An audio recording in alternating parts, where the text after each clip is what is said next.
Hi! Welcome po sa instructional video nitong all-in-one wedding planner. First of all, congrats sa inyo. Super exciting ng journey na to and I'm really happy na makakatulong itong planner sa inyo habang pinaplano nyo ang dream wedding nyo. Okay, so itong planner na to has 13 tabs in total, 11 main tabs, and 2 bonus tabs na regalo ko na rin sa inyo. Let's start with the first tab, which is the Read Me tab. This is where you'll find the basic instructions on how to use the planner, some helpful spreadsheet information, and the important links, including this video tutorial and our Facebook page, VA Coach Luna. If you have any questions habang ginagamit niyo ang planner, or if you need help with any part of it, feel free to send us a message anytime. We're more than happy to assist you as you plan your big day. Next tab is called Your Wedding Starts Here, and this is where everything begins.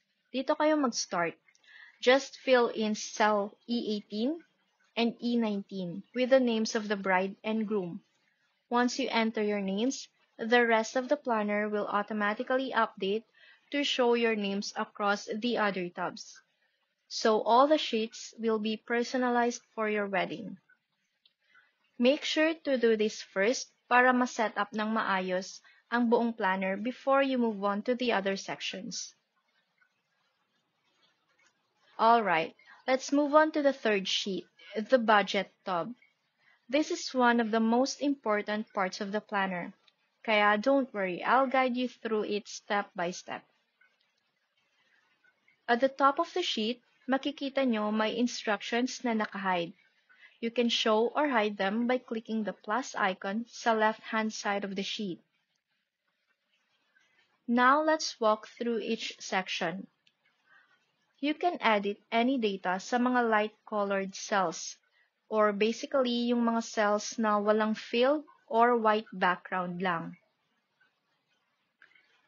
Yung first table dito sa taas is the initial budget forecast. This part gives you a quick overview ng estimated spending nyo per category. Yung mga categories dito are auto-updated based on the budget breakdown section below. Sa estimate column, dito nyo ilalagay yung initial budget nyo for each category. Sa percent of total column, automatic na siyang nako-compute based sa total budget. This helps you see kung ilang percent ng total budget ang napupunta per category. For example, you'll see na malaking part ng budget, like 24%, goes to food, cake, catering, and beverages. Next to that is venue, ceremony, and rentals, which might take around 21%. Next to the forecast table is the final budget summary. Dito, no need to input anything. This section autofills based sa mga entries na ilalagay nyo sa breakdown below. It gives you a clear summary ng planned versus actual spending, so you'll know kung pasok pa kayo sa budget or if you're already overspending. Now, let's talk about the budget versus actual graph. Simple lang siya. This gives you a visual representation of what's in the final budget summary. Makikita mo agad if you're staying on track or going over budget. Now, scroll down sa budget breakdown section. Dito mo na fully mako-customize ang budget nyo. Super flexible to and designed talaga para ma-fit sa kahit anong klaseng wedding. Here's what you can do. You can rename the category names. You can add or remove line items. Pwede mo ring i-adjust ang entries depende sa needs nyo. For example, under cake, catering, and beverages, gusto nyong tanggalin tong signature cocktails and premium mixers kasi hindi nyo na siya planong i-include. No problem, just delete that. Then, adjust the table as needed para maayos pa rin yung format. Once okay ka na with your categories and items, it's time to input your numbers. Use the budget columns to record your intended spending o kung magkano ang plano nyong gastusin sa bawat item. As you make purchases or pay for services, update nyo yung actual columns para makita nyo kung magkano talaga ang nagastos nyo. Let's say we're looking at the attire and beauty section. Makikita nyo, before tayo maglagay ng other amount, ang total sa final budget summary is 25,000 pesos. Now, let's say sa wedding rings, ang budget nyo is 10,000 pesos. Pero, nakabili kayo ng rings for only 8,500 pesos. So first, input natin yung 10,000 pesos under the budget column.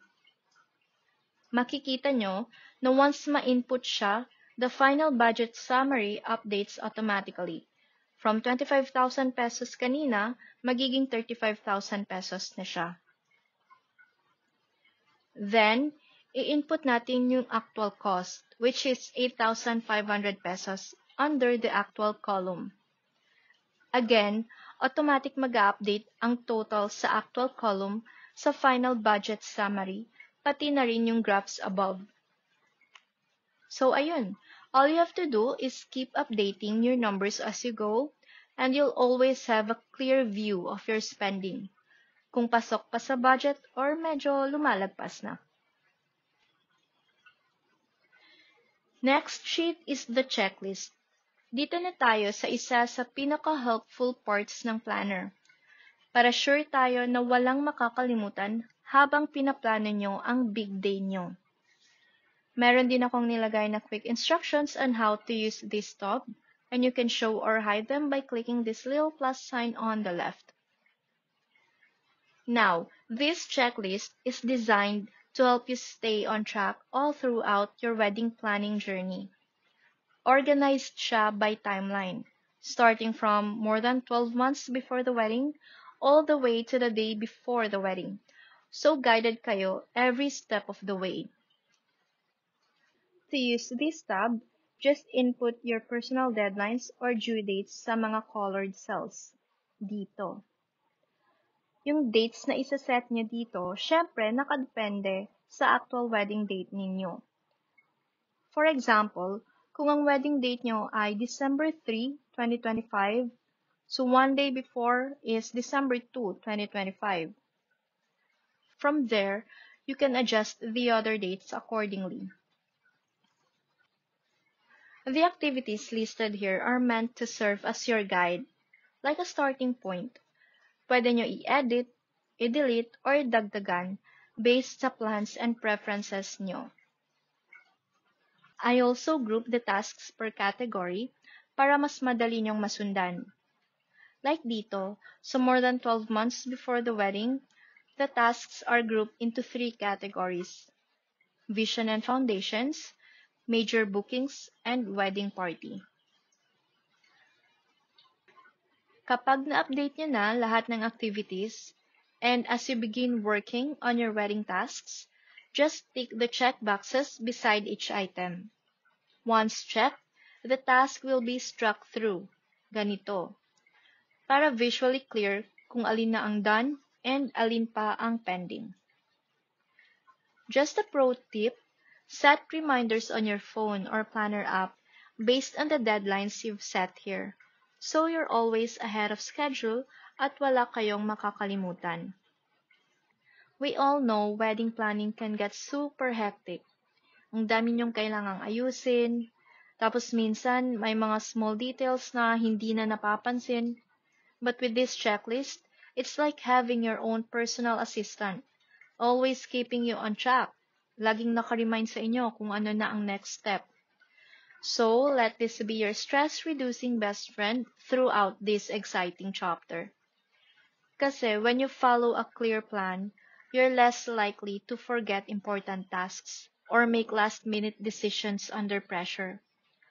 Mas organized kayo, less stress, focused, and more importantly, mas ma-enjoy nyo pa ang bawat moment habang papalapit ang wedding day.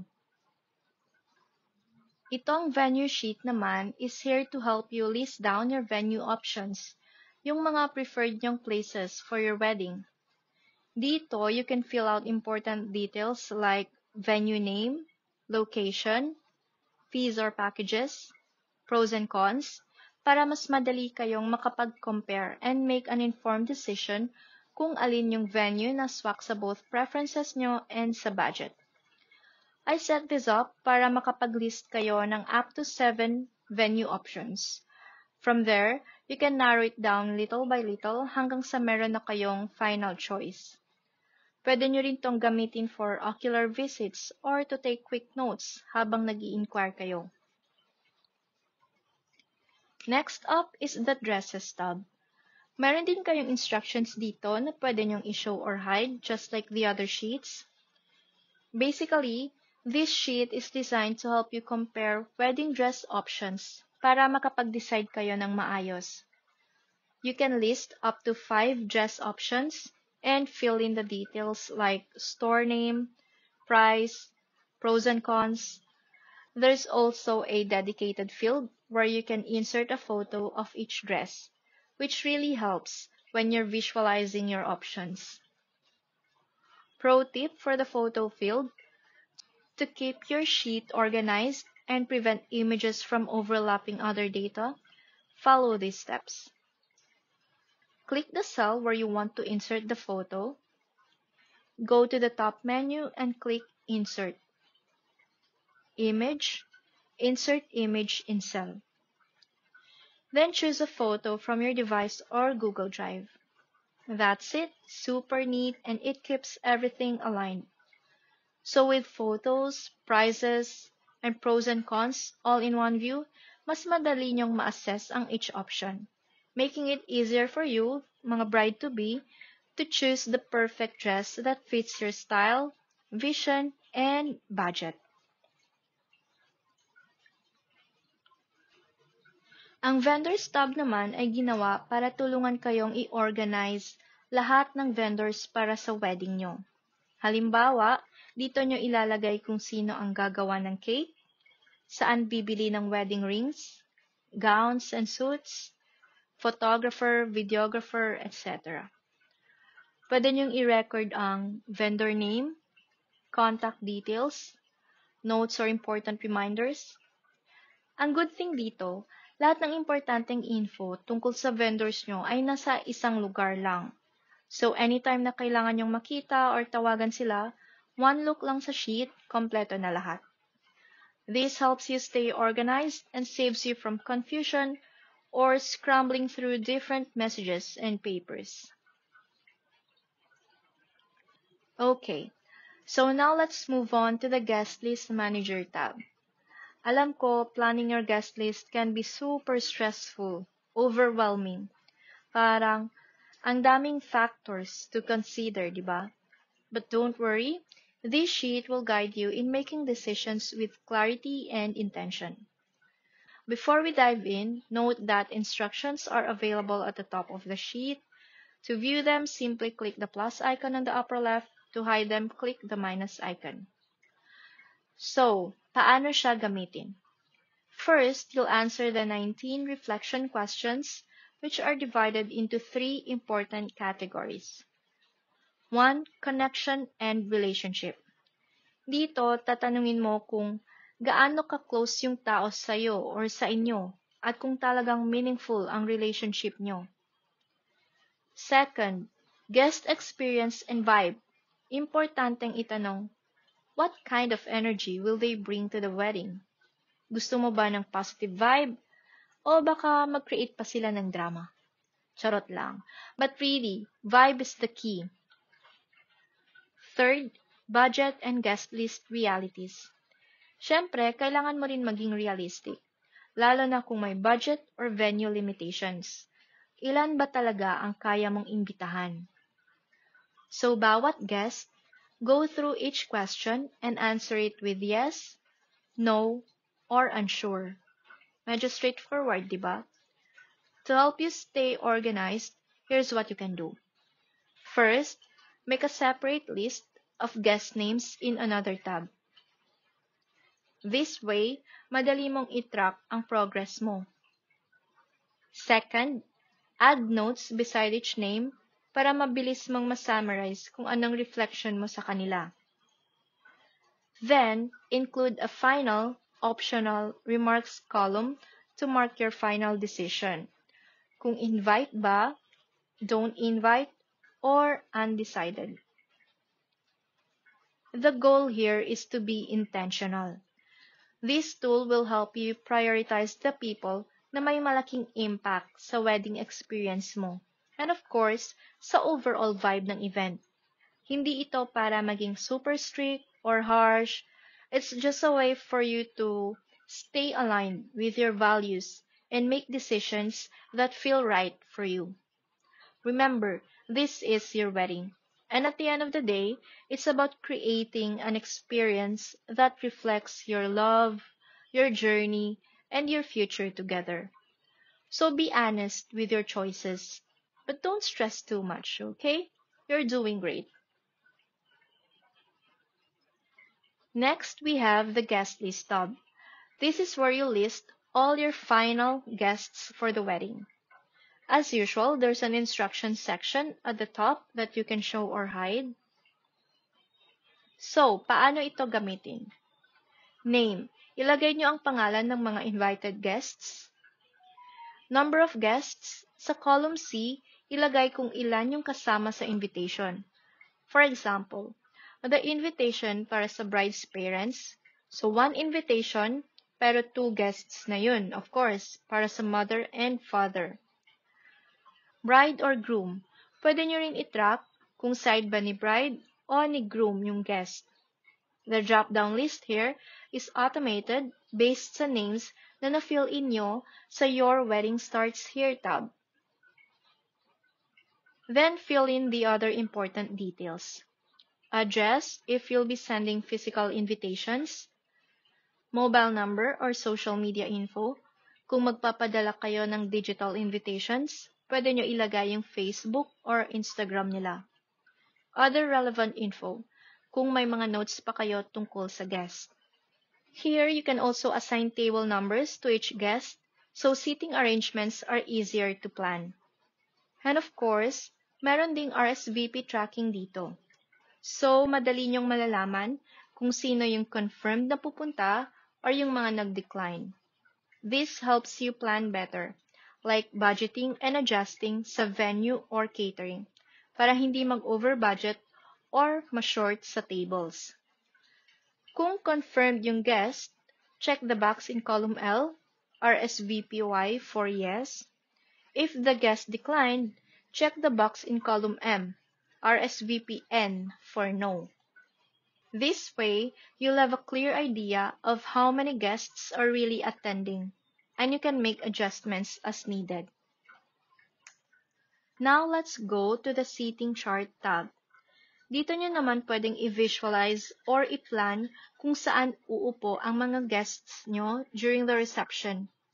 Super helpful nito para organized and smooth ang flow on the day itself, especially kung may assigned seating kayo. At the top of the sheet, meron ulit tayong instructions, so if ever malito kayo, just refer to that anytime. Here's how to use it. Enter the names of your guests in the light-colored fields under each table. Next to each guest name, input the guest number. For example, 1, 2, 3, etc. to help track the seating order at each table. The total number of guests for each table will be automatically calculated at the bottom of each section, so you don't have to do the math yourself. Now take note. Each table can fit up to 25 guests if you opt for long seating arrangements. So, kung long table setup kayo, may enough space to plan that out, since there are 25 rows per table area. Pero, kung gusto nyo ng fewer guests per table, like 10 lang per table, that's totally fine. Just fill in the names of those guests. Flexible naman yung layout so you can adjust it however you like. There are 49 tables in total in this sheet, which means pwede kayong mag-list up to 1,225 guests. So kahit you're planning a large wedding, this sheet has got you covered. And this sheet will help you visualize everything at a glance. Sino ang magkakasama sa isang table, ilan sila, and if may kailangan kayong baguhin, madali lang i-edit. So, go ahead and start assigning your guests. Mas madali na ngayon mag-coordinate with your caterer, planner, or ushers kapag klaro na ang seating chart. Next, we have the Wedding Day Essentials Kit, which is a super important list of all the must-haves you'll need on your wedding day. Siyempre, I'm sure, ayaw nyo na may makalimutan kayong dalhin, tapos magpanik pa kayo, di ba? Kaya it's important na reviewin nyo muna tong listahan ahead of time and pack everything in advance. Once you've packed an item, just tick the checkbox to cross it off the list. This way, you can easily see what's done and what's still pending. I've tried to make this list as comprehensive as possible, covering all the essentials I know you'll need. I even did a little research to make sure nothing important is left out and categorize them accordingly. Pero, if there are things you feel are missing from the list na you think kailangan nyo for your wedding, feel free to add them. I've left some spaces in the sheet naman for your extra items. Now, for the last two sheets in this planner, these are bonus tabs na wedding gift ka na sa inyo. First up is the wedding day timeline. Most likely, if you have a wedding coordinator, they'll already have their own planned timeline. But you can still use this as a reference. Again, it's just a guide to help you stay on track and make sure everything runs smoothly throughout the day. You can adjust the times based on your actual schedule, and it's a great way to ensure that every important moment, from getting ready to the ceremony to the reception, is covered. Tip: review this with your coordinator or your other suppliers para sure na aligned lahat ng schedules. Next, we have the must-do photos tab. This one's all about making sure you get those iconic, can't-miss shots on your wedding day. I've listed some of the must-have photos like the first kiss, walking down the aisle, family portraits, and more. But feel free to add any personal moments or special shots that are important to you. Once you have this list, you can give it to your photographer so they know exactly what you want to capture. This way, you won't miss any of those unforgettable memories. So that's how this all-in-one wedding planner works. If you have any questions, feel free to message us. Thank you for watching and good luck with your wedding planning. God bless!